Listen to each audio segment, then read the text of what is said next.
I'm Robert Rosenthal. I'm the Center for Investigative Reporting and Reveal's CEO. I want to welcome everyone here today and thank you for joining us with some of our team who have done some excellent work under what we're calling the umbrella of protecting democracy.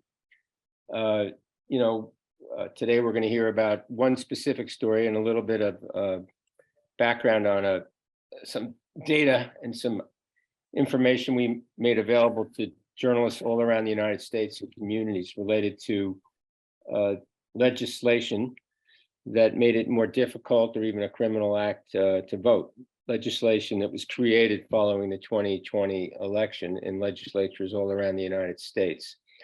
We believe and know that we're part of an ecosystem of newsrooms, nonprofit and for-profit around the United States that get quality information to the public so that it can make decisions in their lives, and in this case, specifically voting, that they can use and factor into what they're doing in a moment where there's so much disinformation and really misguided information that really undermines our core values as a democracy. And I think the results of the midterm election showed that voters were actually informed, that they made decisions based on information they get from multiple news sources, and that people pay attention. The stories you're going to hear about today, the specific one was distributed through our radio show Reveal and a podcast that's broadcast in 592 public media newsrooms across the United States through our network that you more familiarly know as NPR.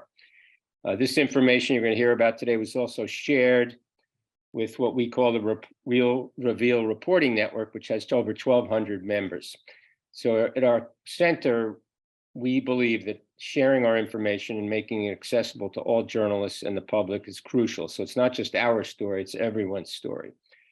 So today you'll hear about this. We're going to end this program at 12:45. There'll be a short Q&A at the end. If you have any questions, please put them in the chat. And now I'm going to let three of our staff members introduce themselves. And then we're going to start talking about the story that this team put together prior to and it was broadcast and released prior to the midterm election 2 months ago. So Andy, why don't you start from here and introduce Ese and then Melissa. So thank you all for joining. Yeah, thanks, Rosey. Andy Donohue, I'm executive editor of projects here. That means in charge of our investigative reporting team and written stories that are on, in print and on the web, and then working with our radio and video teams to make sure that those get out to as many people as possible. And as a part of that, my great pleasure to get to work with these two other panelists on a regular basis. So Ese Olumhense is a reporter here, has been a reporter here at Reveal for the last year, and we specifically brought her on to cover attacks to democracy. And then Melissa Lewis is a data reporter who's been here at Reveal for a number of years and has worked on many of our most high-profile projects, and just a very, very creative and inventive data journalist. So, welcome, you two.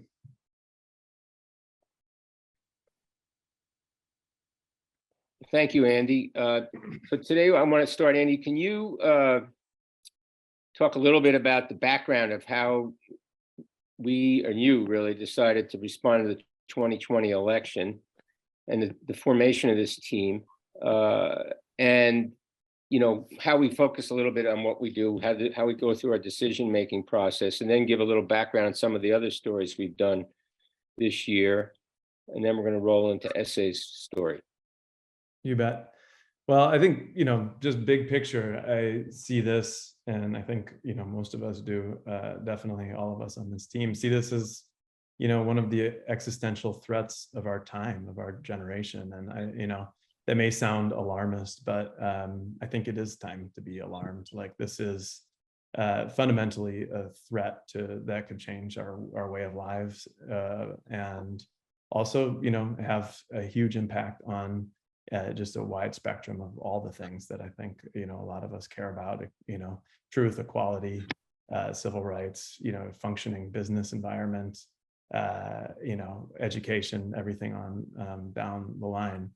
And so, obviously, this is played out in very public ways in the January 6th insurrection, in a number of election deniers that were on the ballot just in the midterms, and it's playing out in smaller or lesser known ways too.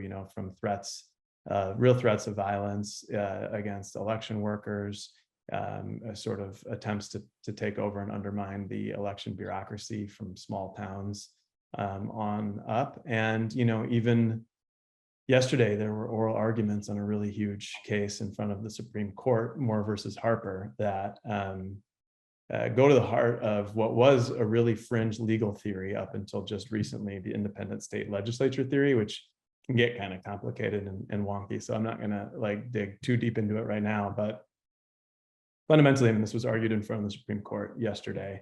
And if the Supreme Court were to side with the defendants, would remove basically court oversight from state legislatures and basically allow them to run elections how they see fit without having a court to make sure that they were following the Constitution.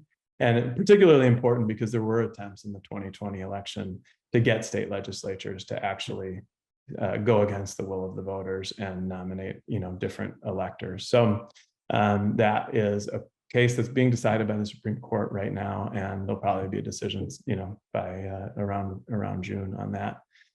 So that's sort of like the big picture, right? And then I think very specifically in the media world and the U.S. media, we have to confront, the fact that how we cover this as independent nonprofit or independent nonpartisan organizations, because we're dealing with a world in which,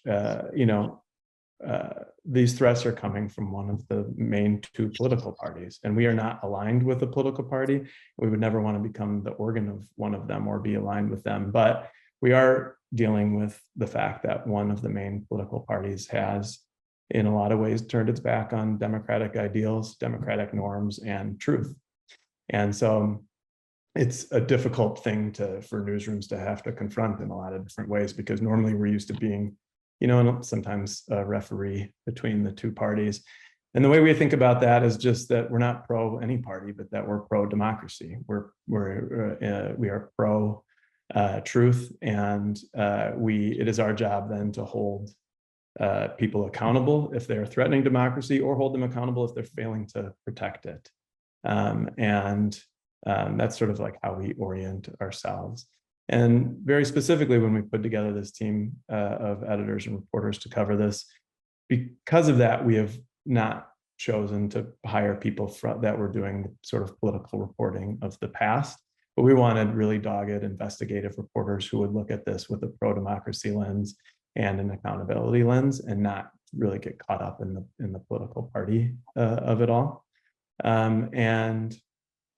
So as we set up this team, I think there's three specific questions that we've pursued and stories that we've done around that.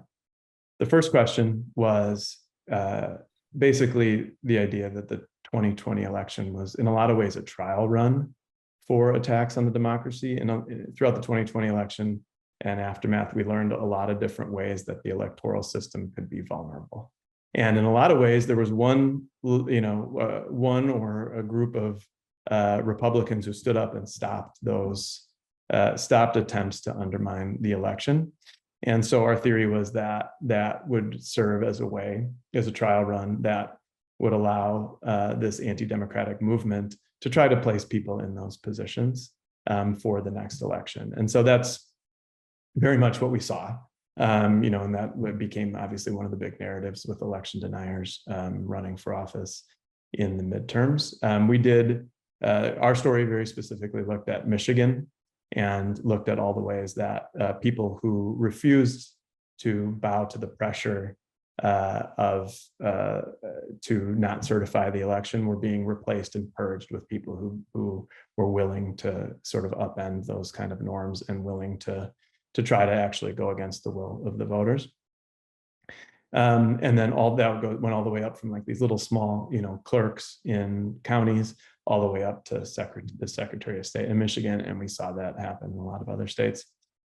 The second question was that we were curious about was who's getting rich off of this. This was in a lot of ways the pushing the myth of widespread voter fraud had become a cottage industry. There were a lot of nonprofits and different people sort of coming in and trying to raise money around that. Well, after the 2020 election, it went from being like a cottage industry to being much more of a thriving economy.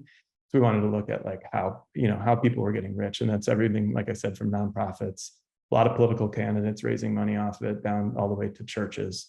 And very specifically, we looked at one of the groups, which is called True the Vote. It's behind a movie called 2000 Mules that was a big animator of the big lie, and discovered that by looking through a lot of their financial documents and lawsuits that they were directing a lot of the money that they were receiving to the founder of the organization and to a board member who was her business partner and closely allied with her, and never actually producing any of the evidence that they promised they would. And then the third one, which drives us to where we are going today with the details of Ese story, we wanted to look at what the next wave of voter suppression would likely look like and who specifically would be harmed and be kept from voting. And so that, like I said, is the story we'll dig into now. Thank you, Andy. Ese, first of all, start off with telling us a little bit about yourself, please, but also, how this story got started, and let's take a deep dive into what you did and walk us through some of the reporting and the challenges you had and surprises. So thank you. Yeah, hello, everyone. Good afternoon or good morning, wherever you are. I'm a reporter at Reveal. As Andy mentioned, I'm on the projects team and I do cover democracy. And it seems like a very broad, starting here, I was like, this is a really broad topic, but I still want to do the best possible work on democracy and on the threats that not just powerful people or people with influence kind of face and see, but the things that affect regular voters. And I think about a lot of our coverage around democracy along the lines of the famous Langston Hughes poem, Harlem, where he asks, what happens to a dream deferred? And I think instead we're kind of asking, like, what happens to a lie empowered and supercharged? Because our pieces really have, following the thread, they're really about the ways that the big lie has helped crystallize and code election denial in law. So our investigation, the piece we'll be discussing today, is one that began with database work. I started building a database of states that had changed their laws or attempted to change their laws around investigating and punishing election crimes post-2020. And we really identified a very chilling pattern.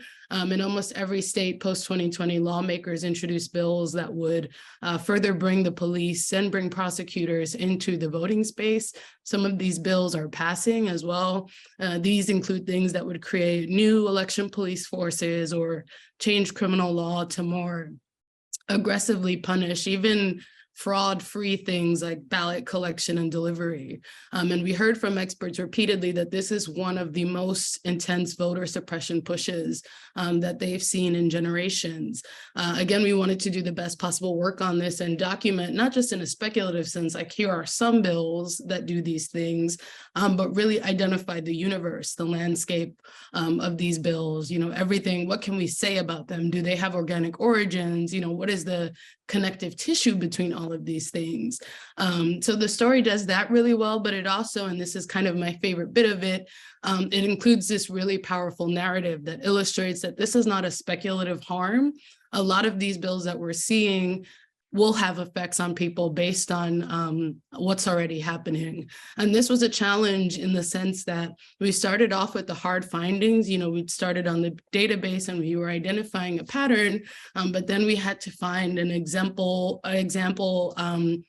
or face case to illustrate the impact of this. And that brought us to Guillermina Fuentes in Arizona. We came, to her story through court records, and I remember reading the legal filings and saying, the state of Arizona wants a 1-year term for a woman, this person who handled 4 absentee ballots. And by handled, I mean she collected them from friends and neighbors and gave them to someone else to put in a ballot drop box. It was challenging reporting, but also very rewarding. I had to kind of creatively use all of the reporter skills in my toolkit. We leaned on a lot of public records to help us identify the details in the Arizona investigation, including things like the fact that the state of Arizona sent this woman's fingerprints to the FBI in Virginia to compare against all of the ballots in the Dropbox that they deposited those ballots in.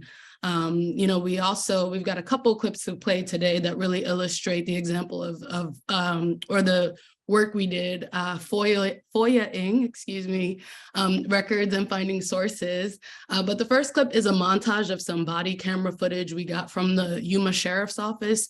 They went door to door as part of this investigation. They asked people about their ballots and how they voted, and we heard that from people in the community. But getting the body cam footage really helped us convey, show, not tell, that feeling of fear that people were experiencing. So can we play that first clip, please? Heard that sheriff's deputies and investigators with the AG's office were knocking on doors, interviewing dozens of San Luis residents. Hello, Sheriff's Office. Good morning. Hola. Hello. Sergeant M Street with the Sheriff's Office. Did you vote in the August primary election? So you voted in the primary election that happened in August? Yeah. Okay, and how did you vote? Did somebody come get it from you, or did you? They did? Yeah. Okay. Am I to understand you did fill out an early ballot on August 4th? I did. And did you drop that ballot off or mail it in? I did it in person. Thank you very much. I appreciate it, Are Joanna. we in trouble for something? Not at all. Not at all. Okay. I'm just making sure everybody's vote actually gets counted. That's all I had. Do you have any questions for me? No, that's Okay. it. Just a little scared. Understood. People kind of were a little scared of them, they kind of felt intimidated. They kind of felt like harassed. Yeah, let me just add some context here for Ese. That little town, San Luis, Arizona, does not have mail service. So there's no way to mail in your ballot. You have to drop it off. So that's just an incredible piece of context for that. And Ese, can you describe the length of time, and once you discovered this, this video existed, and the FOIA is called the Freedom of Information Act, and we use that as a tool to sue for information that frequently is hidden from the public. Can you describe that process a little bit for our audience? Yeah, so the Yuma County Sheriff's Office managed this investigation before the Attorney General in Arizona stepped up and took it over. And we wanted to find out what records they had, in addition to the written police reports that we could cull some details from, what records did they have that illustrated this kind of first of its kind investigation? I mean, in a place where there is no home delivery mail service and people are so used to collecting ballots for friends and neighbors and dropping them off, when the law changes, people, they still want to vote, they still want to participate, they may not be apprised of the changes to the rules, but now regular and commonplace voting behavior is criminalized. So it was important to us not just to read the records of the case, but this woman hadn't spoke to media, her family hadn't, her lawyers hadn't. So we actually wanted to go to Arizona, not just to attend the court proceedings, but to make those connections. And it ultimately did pay off. We were able to talk with her family, and her lawyer, who doesn't talk to media, was able to explain to us that as a criminal defense attorney in Arizona, she's increasingly dealing with election-related cases. And I think that just kind of, in my mind sparked, I wonder how universal this is. Are other criminal defense attorneys in other states seeing similar inquiries or, action in the courts around voting? So you realize these documents, this data, this video existed, and just briefly, how long did it take for you to understand that was available and then not getting it through the process of FOIA? So we actually we put in a FOIA request for the records, and they didn't come till like 2 days before our story ran. So it took quite a bit of time. But we also worked with a freelancer who had the same records, and we were able to use some of that.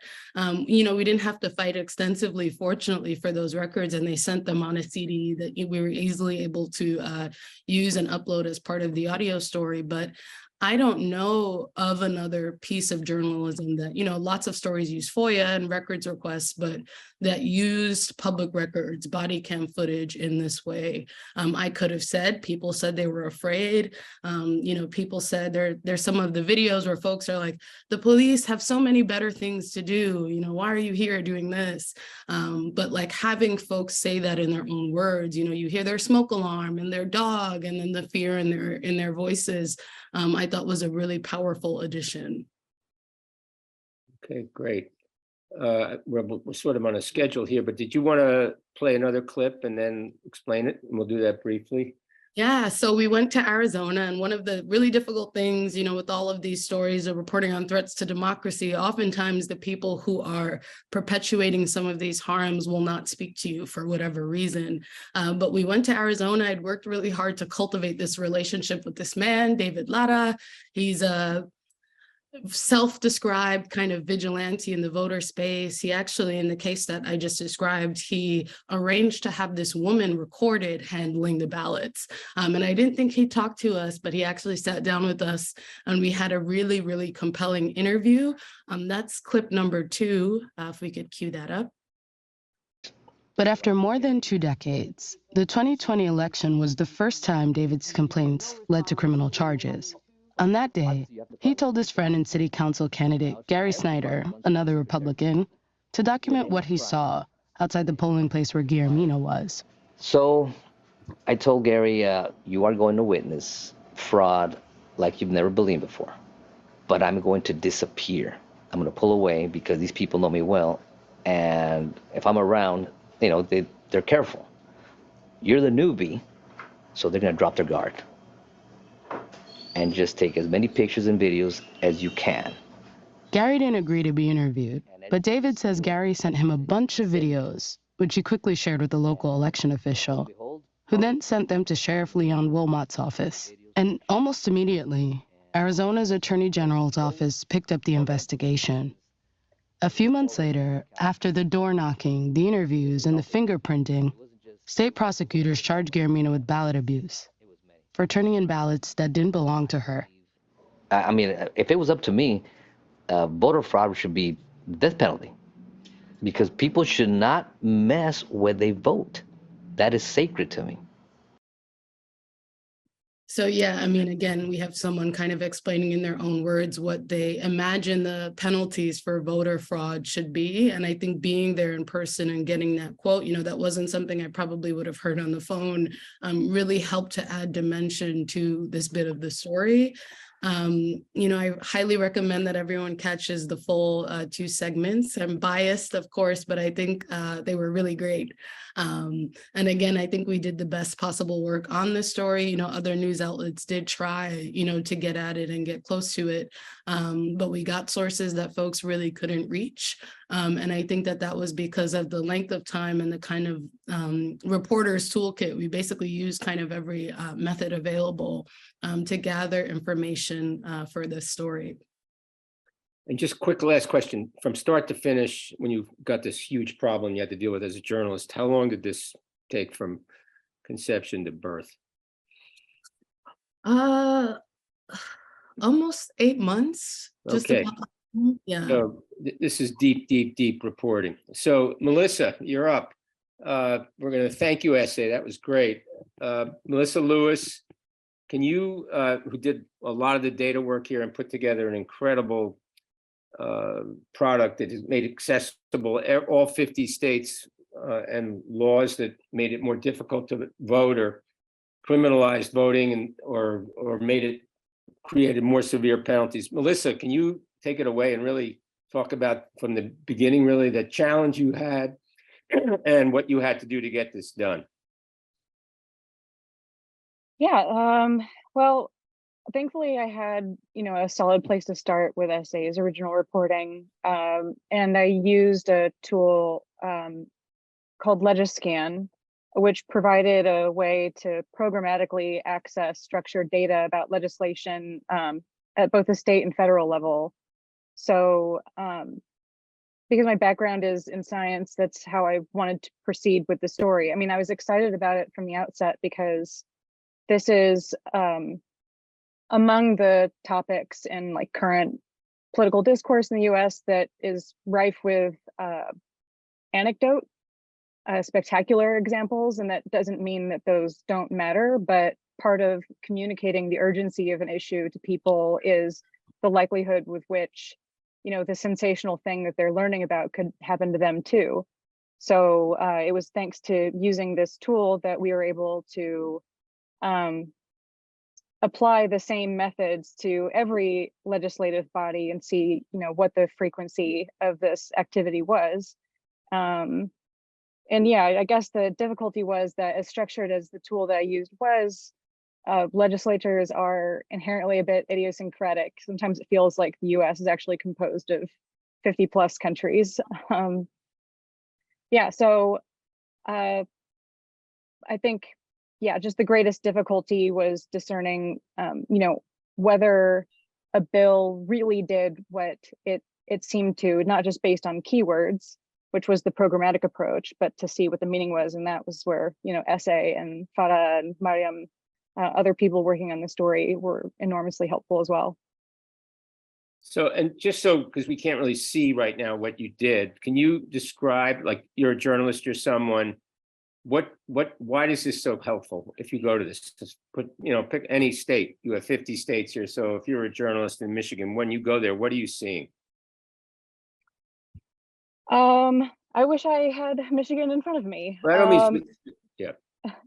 Not specifically, but just in general, what are you finding when you go there? Why is this so valuable to a journalist?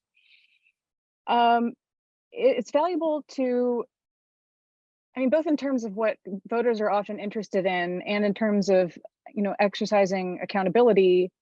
The structured data that you get is not just whether the bills have been proposed, but who the sponsors were. You can see patterns over time in, say, the partisanship. That is, whether predominantly one party sponsored it and what that party was. And from there, you can also see the history of a particular legislator's sponsorship. So it gives you a sense of scale, going to each individual state and comparing it to other legislatures as well. And you also, I think, Melissa, can really see what I'll call the momentum as bills are introduced and who's introducing them and where the push is coming from, and also the whole strategy behind it in terms of making voting more complicated and difficult. I mean, that sort of narrative, it's really clear, isn't it? Mm-hmm. Okay. Now, so thank you, Melissa. Andy, bring you back in the loop here. Can you talk a little bit about how, our strategy in terms of spreading this news around to other journalists in the reporting network? And then let's look ahead to maybe you and Ese can talk about what you see coming up, both of you, in the future in terms of our reporting on this in this area. Yeah, one of the things we learned when, 8 months going through this project and, combing through the records of 50 legislatures is that we end up with a ton of information, and really only like a slice of it often ends up in the story. And it's all really vital information. But, because we're a national organization, what we're doing is trying to tell national stories and find trends nationally. And then we often, to really tell a really gripping story, have to go zero in on one place, like we did in San Luis here. And it means like we just have like kind of almost too much reporting sometimes. And so what we've started to do through the Reveal Reporting Network is really package up this information and distribute it to local journalists to help them do stories on their own. And so particularly with this story, we're doing trainings with local reporters to make sure that they have the ability to both use the records that we've already gotten here so that they can do their own investigations on voter suppression in their legislatures.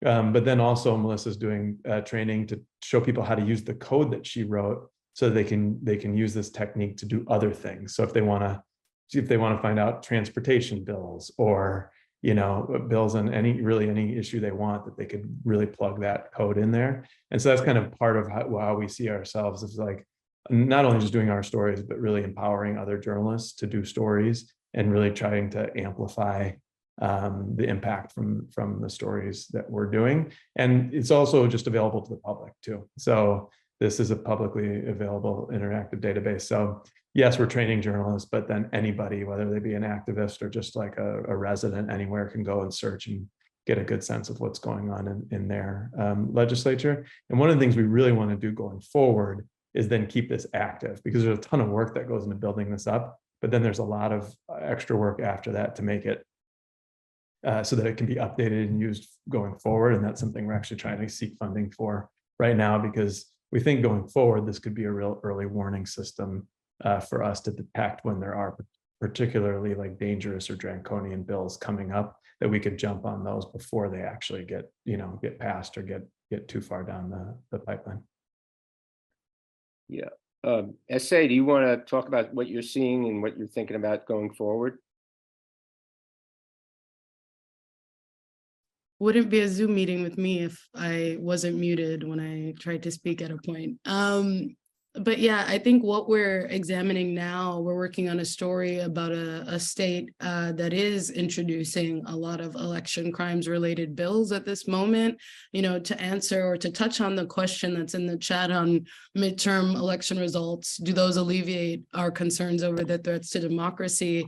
You know, to use a sloppy metaphor here, I think that's kind of like saying, you know, we had a really cold winter, so climate change is not an issue.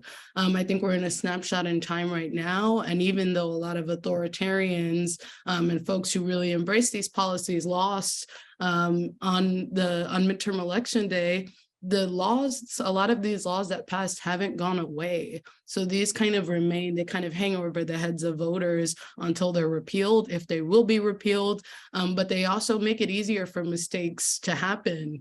I think the midterm results were encouraging. They're kind of a signal that folks, again, are paying attention and more informed than is often assumed, but I don't think we're out of the woods just yet. You know, there's a Barnard professor I speak to quite a bit. He's a political scientist and he does data work around democracy. And he always kind of likens his work to that of climate scientists in the 90s, where you can see that something like terrible is in our future and we do so little to avert it, you know, almost to the point, you know, that we're at the very 11th hour. So I feel mixed about the midterm election results. I don't want to take my foot off the gas, especially seeing that new bills are continuing, you know, day after day to filter through our database. I think this is other stuff, you know, Andy mentioned this as kind of like an early warning system, but across the country, you know, journalists could do stories probably for the next several months as another legislative session starts on the fact that although we haven't found this evidence of widespread fraud and these election crime agencies haven't netted these election criminals, we're still seeing these bills surface.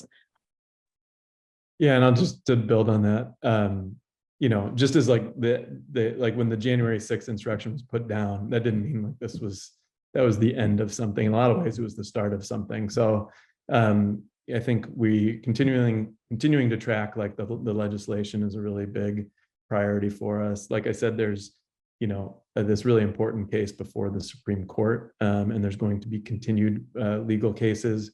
We know redistricting continues to be a really big challenge everywhere. And then one of the things that I think we're going to be paying close attention to is actually who gets prosecuted by these new bills that were already created, because those prosecutions don't happen on election day. So right now there's a lot of different investigations going on, and we really want to understand who is getting prosecuted and why, because of the new laws that are on the bill.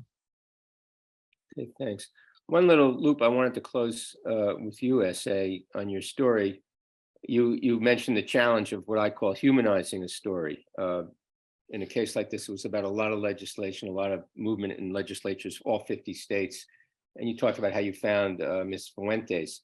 But, you know, can you talk just quickly? I know one of the powerful moments in your story is when you talk about the process in terms of sentencing her and what she had to go through, and also the counterpoint with another woman in Arizona who acknowledged literally voting illegally and voting in her dead mother's on her dead mother's ballot. Can you just briefly explain what happened there? And yeah, so my editor, Mariam Saleh, who is wonderful, we really focused on this detail out of Arizona. Following the 2020 election, it was revealed by prosecutors and the state attorney general that 3 women had filled out their deceased mother's absentee ballots, a verifiably fraudulent vote, and turned those in. And when that was detected, one of those women, who is a Republican and did admit to forging the ballot for her mother, she was given probation time by the court. And in the case of the woman that was the kind of example story or example anecdote in our story, she's just a person who, again, handled 4 ballots, not 400, 4,000, 4 million, literally 4 pieces of paper. It's all on video. You see her look at it, she grabs a pencil and then it goes, into the Dropbox. And her lawyer raises this question, and I think it's an important one. What are the differences in the 2 cases that would cause the Arizona Attorney General to ask for a sentence that is 12 times more harsh for someone who just collected ballots compared with someone who actually fraudulently, illegally voted? And it raises a lot of questions, as we think about who is getting prosecuted and how these laws are implemented. I mean, equity, of course, as Andy mentioned, is at the forefront of our thinking there.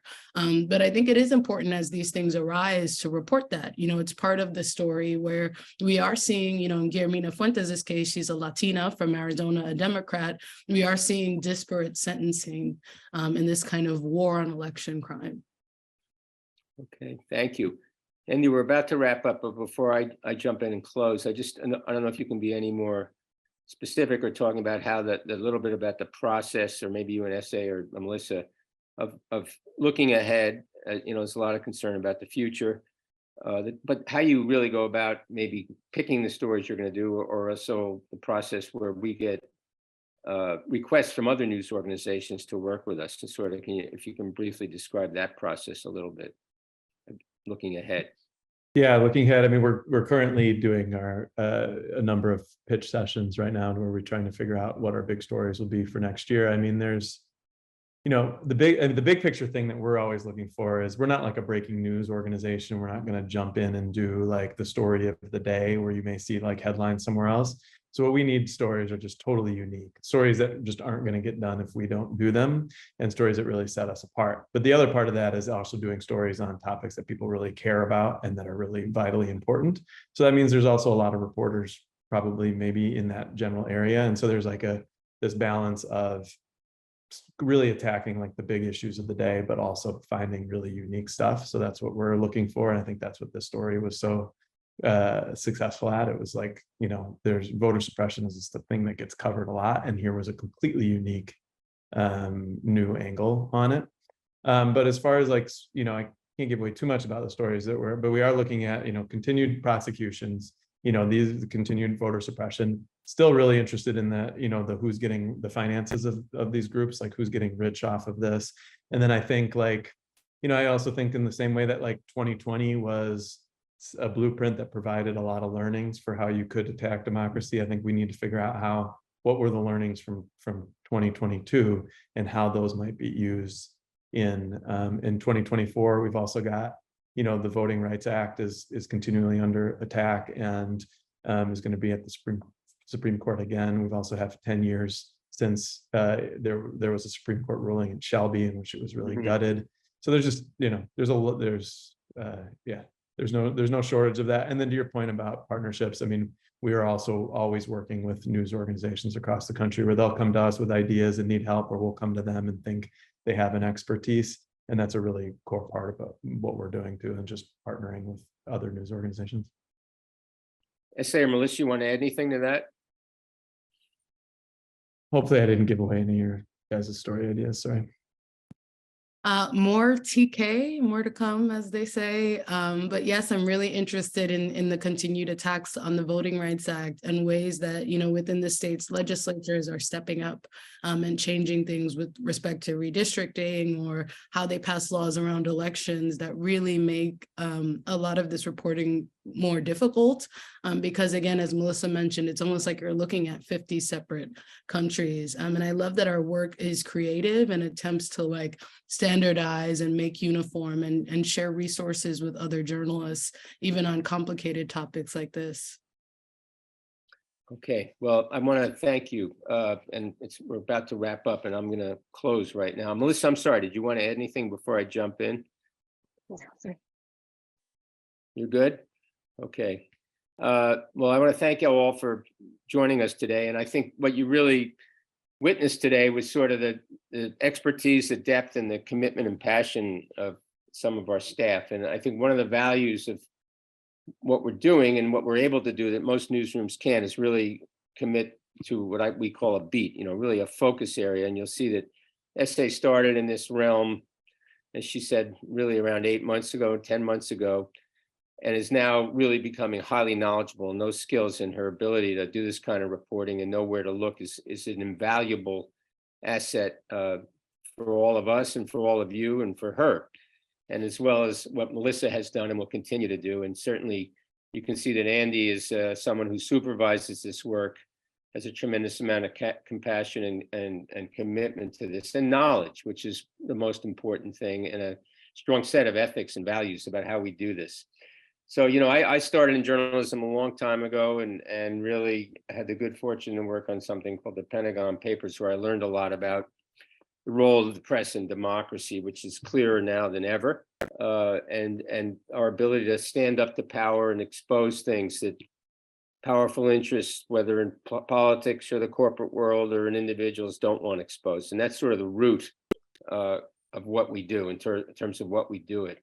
And really, what drives me at this point in my life to do what I'm doing is to support the work of people like Ese, Melissa, and Andy as an organization, and give them the protection in some cases of our legal team, our knowledge to do work that can be challenged in many, many levels. We're a nonprofit. We don't do this to get rich. I came from corporate media where everything was really in a newsroom was weighed against profit margins. We all know about the collapse of legacy media, what's going on currently in today's world, in the media world. And our place is unique. We do deep quality investigative reporting on stories that many don't want exposed. And we are a nonprofit, so part of what today was really giving all of you a window into what we do, and really we're asking for your support. There are links on our chat, and if all of you have our email, but if any of you see a way to help us sustain this kind of work and pay the salaries of the people you saw today, it's really important that you join our cause in a way and support us in our work. We have a great distribution model. We have high quality work that's recognized throughout the industry for what we do. And as I said, what you saw today in a brief window was what I'll call not only the skills, but the passion, the commitment, and in a way, the integrity of the people who work at Reveal and the Center for Investigative Reporting. So I want to thank you all for your time. And, if you keep up on our website, our social media, we have your email addresses now. We'll keep you informed of what we're doing, and we're going to continue to do what we do. And we thank you all for joining us today and for your support. Thank you very much, and have a good evening or afternoon or morning.